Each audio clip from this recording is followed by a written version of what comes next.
अस्सलाम वालेकुम। आप देख रहे हैं देसी टीवी यूएसए और मैं हूं शाइस्ता जलील। नजर डालते हैं सबसे पहले हेडलाइंस पर।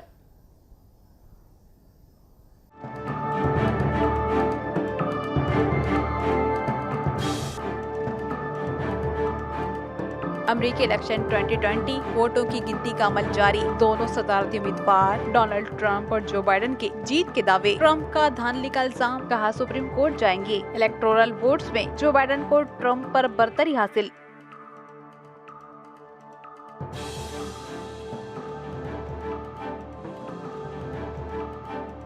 अमेरिकी इलेक्शन 2020 दोनों मुसलमान उम्मीदवारों ने इलेक्शन जीत लिया। इल्हान उमर, राशिदा तलेब एक बार फिर कांग्रेस की रुकन मुंतखब।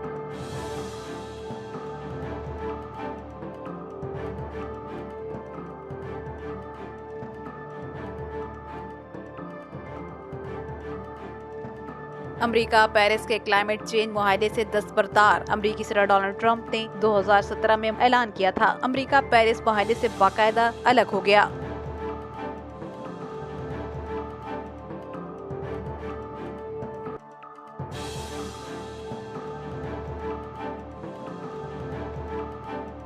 भारत के निजी टीवी चैनल के एंकर अर्नब गोस्वामी खातून के खुदकुशी केस में गिरफ्तार।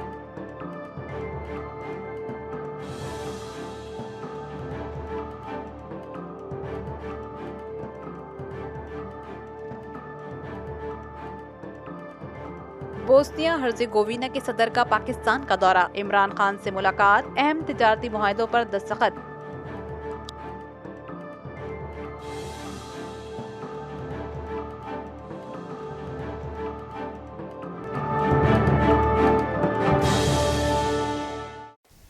ये थी हेडलाइंस। अब खबरें तफसील के साथ। न्यूज़ बुलेटिन में बात करेंगे सबसे पहले अमेरिका में होने वाले इलेक्शंस पर। अमेरिका में कोविड-19 की वबा, नस्ली इम्तियाज के खिलाफ एहतजाजी मुजाहरे और ट्रंप की दीगर पॉलिसीज को शदीद तनकीद का सामना रहा, जिसके बाद जो बाइडेन को मिलने वाले ज्यादा से ज्यादा वोट ये जाहिर कर रहे हैं कि इस बार अमेरिकी अवाम जो बाइडेन को चुन रहे हैं। मगर आखिरी वक्त तक कुछ नहीं कहा जा सकता कि इंतखाबात का मार्का किसके नाम रहेगा।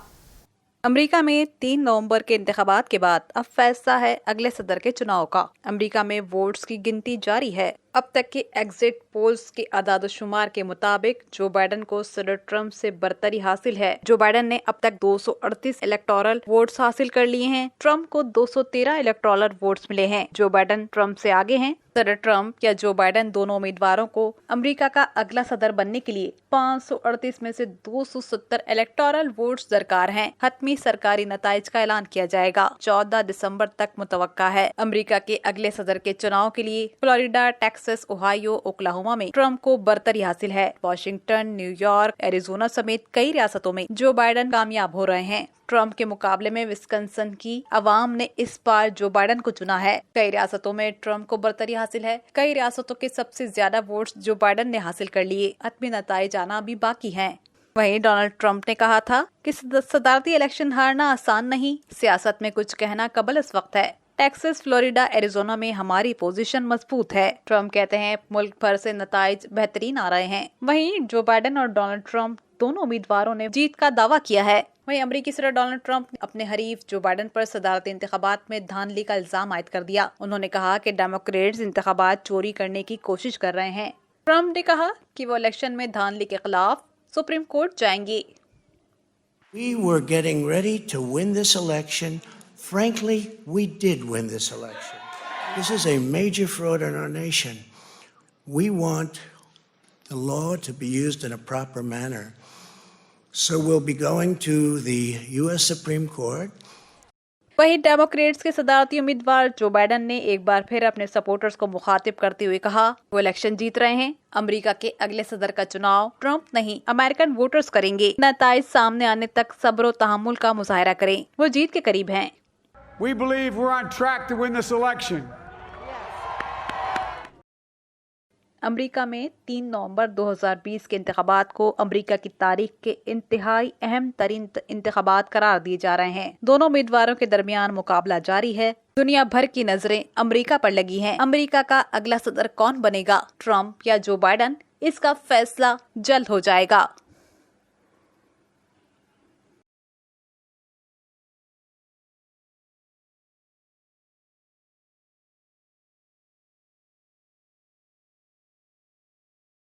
अमेरिकी इलेक्शन में हिस्सा लेने वाली 2 मुस्लिम खवातीन उम्मीदवारों ने इलेक्शन जीत लिया है। इल्हान उमर और राशिदा तलेब ने ज्यादा वोट हासिल कर दोनों खवातीन एक बार फिर कांग्रेस की रुकन मुंतखब हो गईं।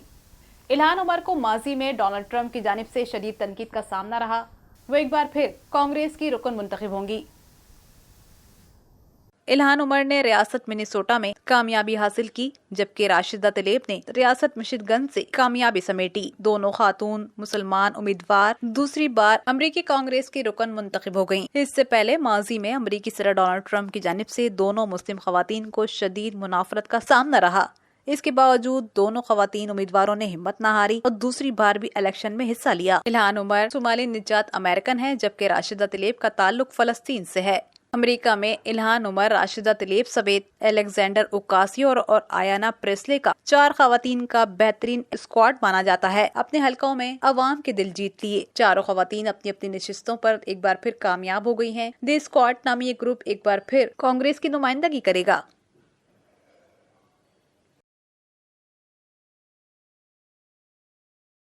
अमेरिका पेरिस के क्लाइमेट चेंज मुआहदे से दस्तबरदार हो गया है। अमेरिका के सदर डोनाल्ड ट्रंप ने 2017 में इस मुआहदे से दस्तबरदारी का ऐलान किया था।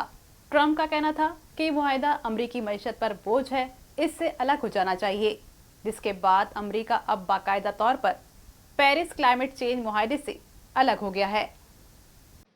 The United States will withdraw from the Paris Climate Accord.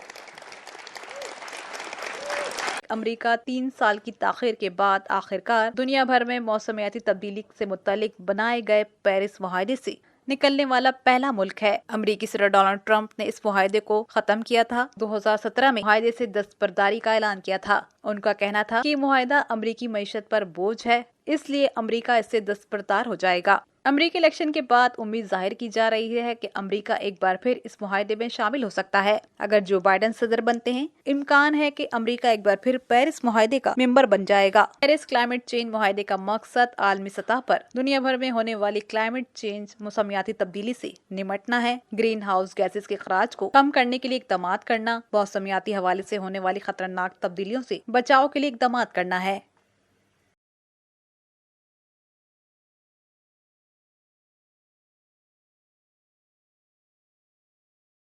India के निजी टीवी चैनल के एंकर उर्नाब गोस्वामी को पुलिस ने गिरफ्तार कर लिया है। टीवी एंकर पर इल्जाम है कि उन्होंने खातून को खुदकुशी पर उकसाया।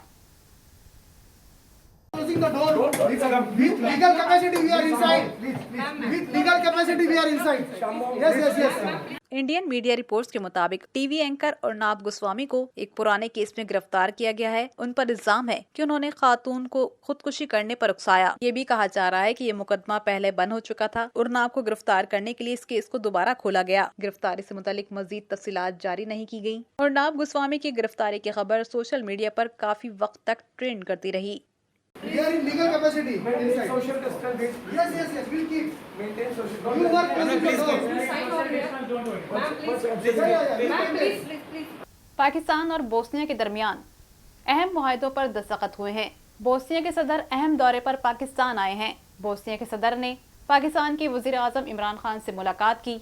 दोनों ममालिक के दरमियान अहम तिजारती ताल्लुकात पर मुआहदे तय पा गए हैं। इमरान खान और बोस्निया के सदर ने मुश्तरका प्रेस कॉन्फ्रेंस में तिजारती मुआहदों का ऐलान किया। इमरान खान ने कश्मीर के मौक़िफ़ की तायद करने पर बोस्निया के सदर का शुक्रिया अदा किया। इमरान खान ने कहा, पाकिस्तानी अवाम बोस्निया के साथ ताल्लुकात को अहमियत देते हैं। उन्होंने ऐलान किया कि पाकिस्तान और बोस्निया के दरमियान अहम तिजारती ताल्लुकात पर दस्तखत किए गए हैं।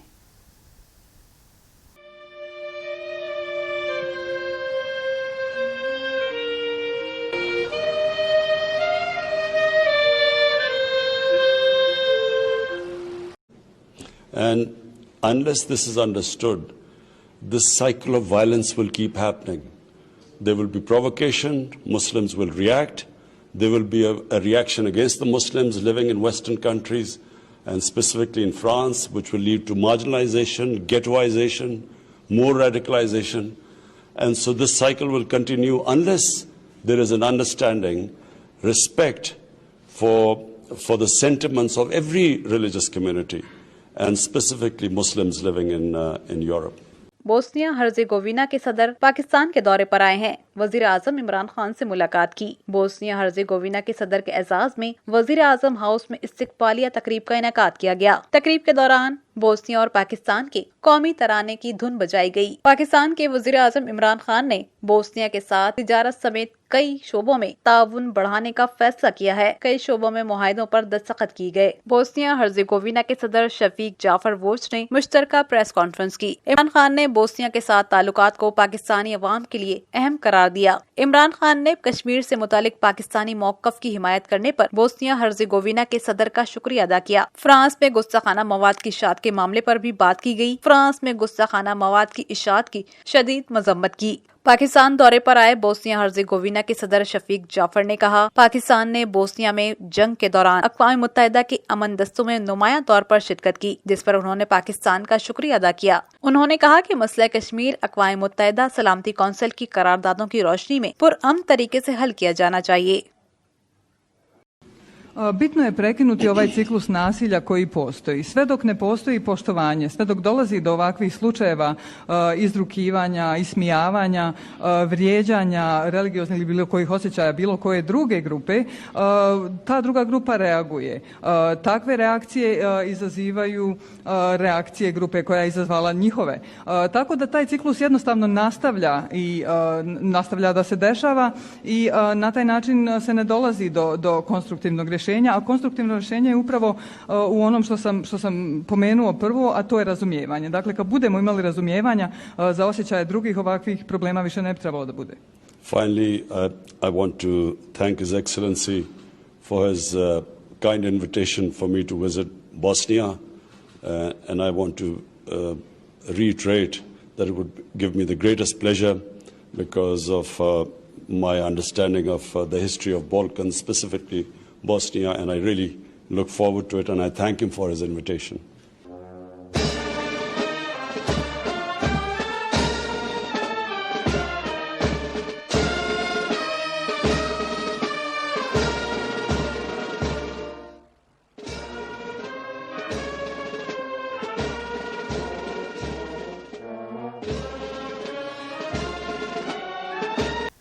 नाजरीन, ये थी अब तक की अहम खबरें। खबरों का मजीद अहवाल और मजीद प्रोग्राम्स देखने के लिए देखते रहिए देसी टीवी यूएसए। आप हमें सोशल मीडिया पर भी ज्वाइन कर सकते हैं। हमारा यूट्यूब और फेसबुक पेज है देसी टीवी यूएसए। आप हमें इंस्टाग्राम पर भी फॉलो कर सकते हैं। कीप वॉचिंग देसी टीवी यूएसए। सब्सक्राइब करें हमारा यूट्यूब चैनल देसी टीवी यूएसए। अपडेट्स के लिए बेल आइकन को प्रेस करें। कीप वॉचिंग देसी टीवी यूएसए।